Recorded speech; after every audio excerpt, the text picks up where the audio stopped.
Evening guys, structure RS exam guide analysis video में आपका स्वागत है। तो गाइस, अपन चर्चा करेंगे आज एग्जाम गाइड एनालिसिस के 10 क्वेश्चनों के बारे में।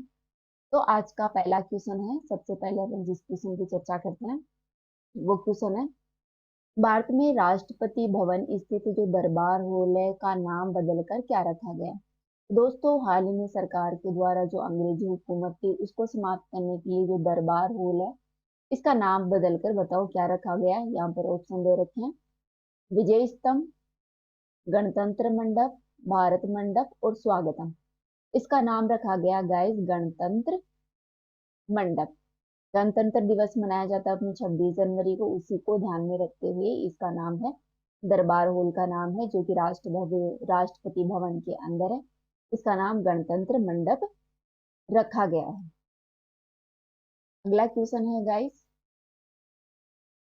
केंद्र सरकार ने हाल ही में किस प्रदेश के उपराज्यपाल को अधिक शक्तियां देने के लिए नियमों में संशोधन किया है। तो दोस्तों, अपना जो पहले एक आर्टिकल था 370, इसे समाप्त कर दिया था सरकार ने अगस्त 2019 में। ठीक है, तो इसके तहत दो राज्य बनाए गए थे, जम्मू एंड कश्मीर के दो यूटीज बनाई गई थी, एक तो जम्मू कश्मीर और एक लद्दाख के रूप में।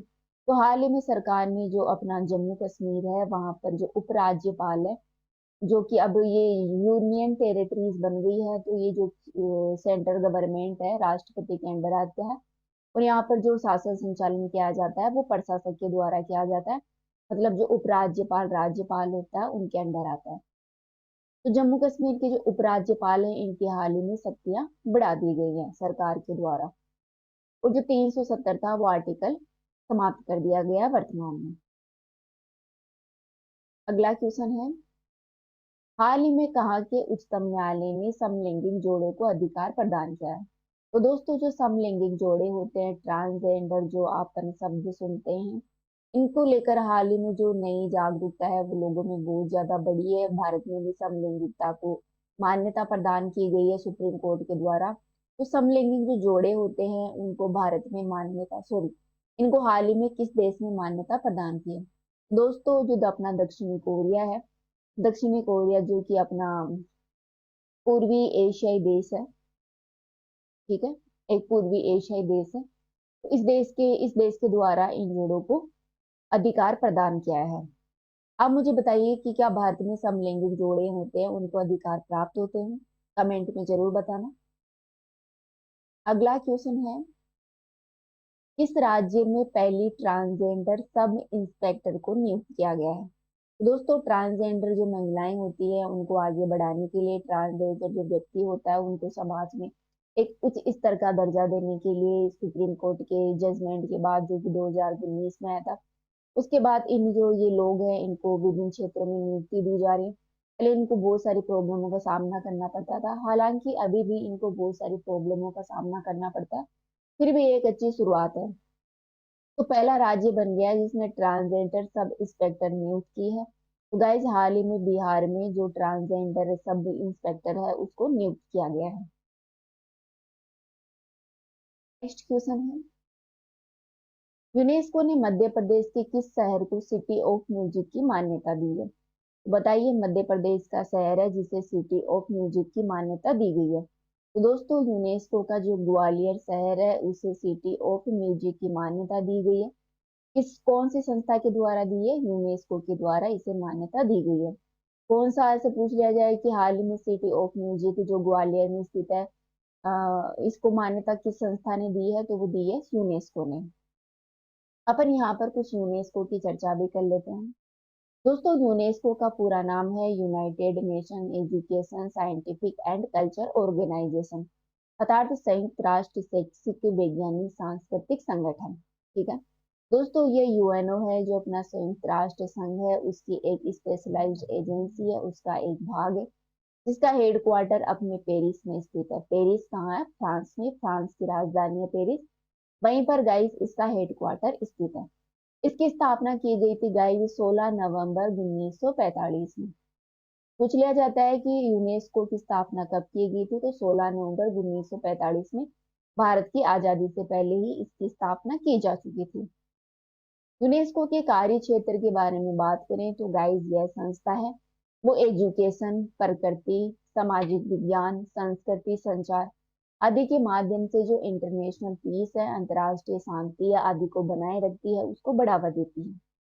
इसके प्रमुख उद्देश्य के बारे में बात करें तो गाइस, इस संस्था का उद्देश्य है शिक्षा संस्कृति के अंतर्गत जो अंतर्राष्ट्रीय सहयोग है उससे शांति और सुरक्षा के कायम करना, उसकी स्थापना करना, ताकि जो यूएनओ का चार्टर है उसमें वर्णित जो न्याय है, जस्टिस है, कानून का राज है, लॉ ऑफ कानून का राज है, मानवाधिकार और मौलिक स्वतंत्रता है आदि हेतु वैश्विक सहमति को बनाया जा सके। आगे देखिए यूनेस्को के बारे में। दोस्तों यूनेस्को है वो संयुक्त राष्ट्र सतत विकास समूह, जो अपना United nation sustainable development group है, का भी एक सदस्य है। ठीक है। संयुक्त राष्ट्र की एजेंसियों एवं संगठनों के इस समूह का उद्देश्य सतत विकास के लक्ष्य हैं जो एचडीजी है उनको पूरा करना है। एचडीजी है वो सरकार के द्वारा 2015 में अपनाए गए थे। 15-16 के अंतर्गत इनका टारगेट है कि 17 एचडीजी लक्ष्य हैं और 100 इसमें टारगेट है। ठीक है। इनको पूरा करना है 2030 तक। ठीक है गाइस। यूनेस्को का मुख्यालय है वो पेरिस में अवस्थित है, जो कि विश्व के 50 सबसे अधिक इसमें क्षेत्रीय कार्यालय हैं। ठीक है। तो यूनेस्को के क्षेत्रीय कार्यालय कितने, 50 से भी अधिक है। इसके सदस्य देशों की बात करें तो गाइस 193 193 इसके सदस्य देश हैं, साथ ही 11 इसके संबद्ध देश हैं। तो यह सामान्य सम्मेलन और कार्यवाही बोर्ड के माध्यम से इनको नियंत्रित करता है। दोस्तों यूनेस्को के सदस्यों में शामिल 3 संयुक्त राष्ट्र के सदस्य देश नहीं है, मतलब 3 ऐसे देश हैं जो यूएनओ के सदस्य नहीं है, और मोस्टली वो इसके सदस्य देश है जो यूएनओ के सदस्य हैं। जो यूएनओ के सदस्य नहीं है लेकिन यूनेस्को के हैं, उनके नाम है कुक द्वीप, निएऊ और फिलिस्तीन। जबकि कुछ ऐसे देश हैं जो कि यूएनओ के तो सदस्य हैं लेकिन यूनेस्को के नहीं है। उनका नाम है इजराइल, लिechtenstein, संयुक्त राज्य अमेरिका यूनेस्को के सदस्य नहीं है। हालांकि अमेरिका वापस यूनेस्को में शामिल होने की बात कर रहा है। ठीक है। नेक्स्ट क्वेश्चन है, प्रसिद्ध नर्तक उदय शंकर का संबंध किस जिले से है? तो दोस्तों एक बहुत ही प्रसिद्ध उदय शंकर नामक एक नर्तक है जो कि उदयपुर के रहने वाले हैं, अपने राजस्थान के। तो आप बताइए कि कौन से क्षेत्र के महत्वपूर्ण नर्तक हैं, ये आप कमेंट सेक्शन में बताएं। अगला क्वेश्चन है नवरत्न के बारे में। नवरत्न की परिषद किसके साथ संबंधित है?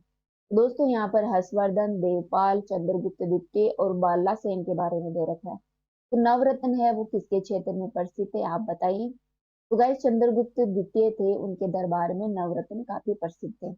नवरत्न चंद्रगुप्त दरबार के 9 दरबारी थे, बहुत ही महत्वपूर्ण थे। ठीक है। जिसमें अपना कालिदास आ जाता है, अमर सिंह आ जाता है, और अपने जो और भी बहुत से लोग हैं वो इसमें इसके दरबारी थे। चंद्रगुप्त मौर्य है गाइस, इसके शासन काल को गुप्त काल का स्वर्ण काल, भारत का स्वर्ण काल माना जाता है, जो कि इन्होंने गुप्त संवत भी शुरू की थी 319 ईस्वी में। ठीक है।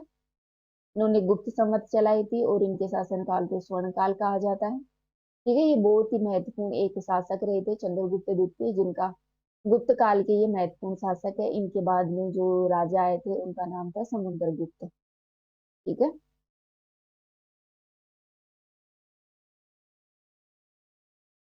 नेक्स्ट क्वेश्चन है अपना, पांडिचेरी पर कब्जा करने वाली पहली यूरोपीय शक्ति।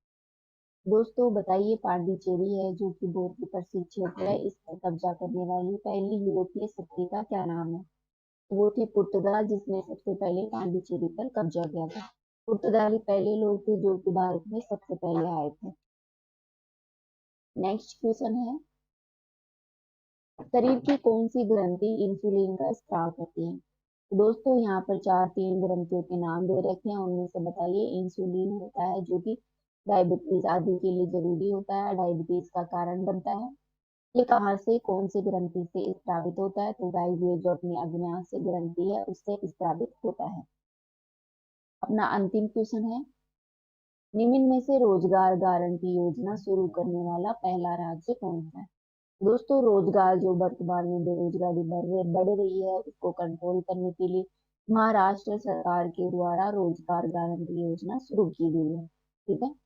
तो आज की वीडियो में गाइस इतना ही। नेक्स्ट फिर मिलते हैं एक नए लेक्चर के साथ। तो आज इतना ही। Thank you.